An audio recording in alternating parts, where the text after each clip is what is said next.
Hello, BookTube. As you may have heard me mention from time to time, or maybe you know it from your own subscription feed, Ann Novella and Micah Cummins have a BookTube event that's a little unconventional.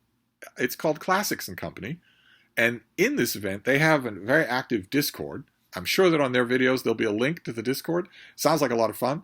I don't do Discord myself, but it sounds like it would be enjoyable. A whole bunch of voices popping up, where they pick a classic of some kind and talk about it for a month and a half. Something like that.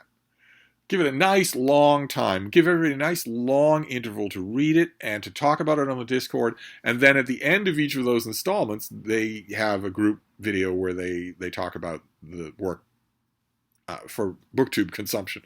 And I've been hovering around the perimeter of Classics and Company for some time. It's extremely tempting for someone like me. And this time around, the Classics and Company book was Moby-Dick by Herman Melville. And so I joined Micah and Anne and also Erin, a viewer who does not have a BookTube channel of her own. When you watch this video, I'll leave a link. It's on the Classics and Company YouTube channel. I think you're going to agree that she is a natural and ought to have a BookTube channel.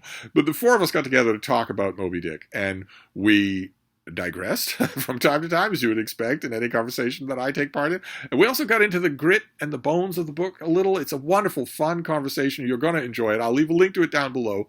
Might want to think about subscribing to Classics and Company, because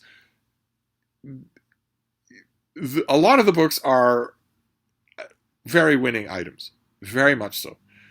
Some are more equivocal than others. They're meant, really, one of the goals of Classics and Company in terms of picking the books is to get you to encounter these things in a boisterous group of friendly people, as opposed to leaving them up on your shelf and just never getting to them. I'm going to try hard to restrain myself with the next selection for Classics and Company. If Moby-Dick was represented almost an impossibility for me to control myself, for me not to just be all over the thing. And so does the next one. The next book, which will be going from now until the end of March, is Middlemarch by George Eliot. You're definitely going to want, if you're friendly with Discord, if you're on good terms with Discord, you're very much going to want to get in on the conversations that are over there for that. And then there will be a multi-person video at the end of March about Middlemarch, starring Anne and Micah, and also Middle of the Book March, which the BookTube channel that has the Middlemarch right there in the title. That is lots and lots of fun.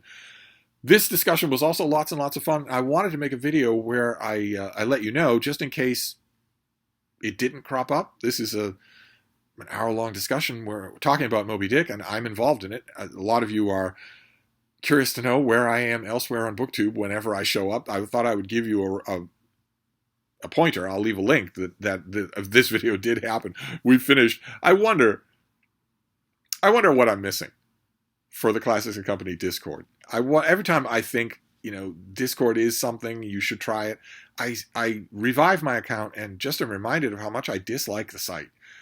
It's not a question of the people or what I hear. It's that I just don't like it.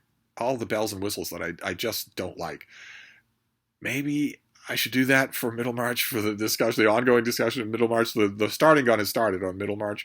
Certainly it's occasion for me to reread the book, even though I don't know how many times I've read it. This is a couple of times in a row for Classics and Company where I don't know how many times I've reread the book. Actually, 3 in a row. The one after Middlemarch, not so much. but other things on the list that are coming up, definitely. It's a fun conversation. I bet you'll enjoy it. So I wanted to make a quick video just to let you know it's there. I'll leave all the appropriate links so you can go and find it if you want to have it on while you make your supper. Thank you, BookTube.